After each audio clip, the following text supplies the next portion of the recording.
they got hit by a temporal storm. There was this guy from the beginning, from when the school happened, Guy Smith, who just sort of showed up, and he had a beard and a mane and didn't wear a shirt or shoes and walked around with a sharp-edged piece of metal for decapitating and stabbing monsters that were from his world, which is where they found themselves in either the past or the future, or maybe an alternate reality altogether. And they were frozen in ice at the school. And then these super soldiers wearing full power armor and carrying giant machine guns killed the bearded mane, no shirt, no shoes, dagger carrying person, or at least captured him and took him back to the Citadel, whatever that is. And they were led by a man that had pupilless eyes and pure white, snow white skin, and no eyelids, and no ears, and no nose, and no lips, and he was dressed in all black and had a bunch of metal clippings on the half of the side of his shirt, and he had a collar on. And he was also walking around with a sword and a sheath that looked technologically enhanced. And they were undiscovered, and they had to trek across the snowy, ice-covered wasteland, fighting giant worms and giant spiky armadillos that rolled at them. And then once they got to the desert, they had to travel across the desert and were attacked by gangs on motorcycles with chains and spears.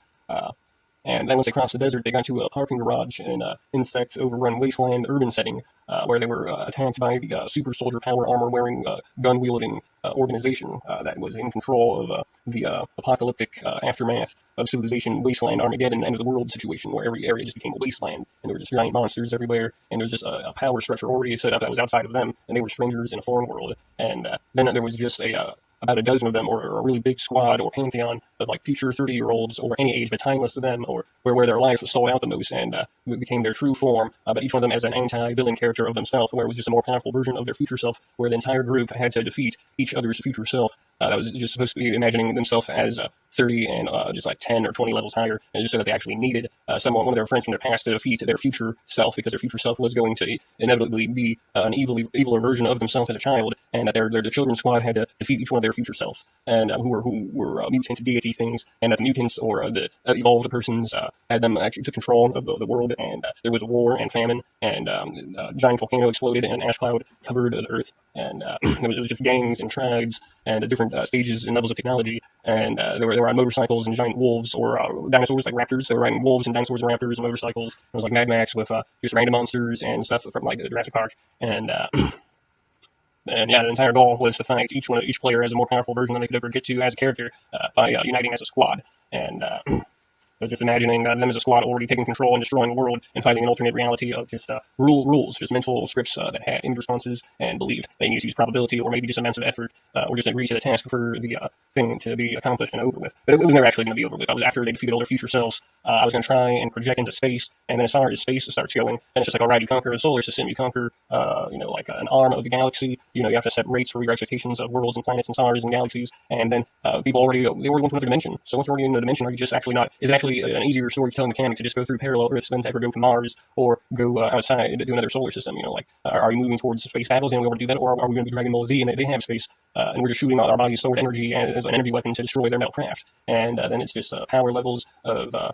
your technical location point, and then your method against an amount of targets involved in other power levels. And I guess it does go back to measurements. What was their combined, as in group, what was their combined power level? And then just trying to work out those mechanics. I just not really productive mental consciousness. Yeah. And then, it turned out that all the galaxies were gods, and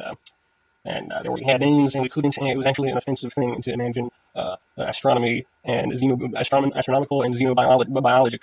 conquest as a form of entertainment and trance meditation, drift and lucid dreaming, and listening to music, and just increasing the perceived velocities and measures in grams of units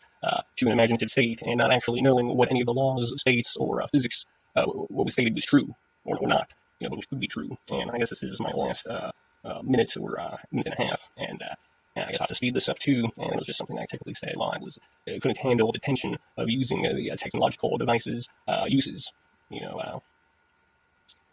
I don't really know where else to go on this one. And I just spent years trying to document every storytelling device and get those down to bulleted sentences, and then see what is the most amount of notation, image response,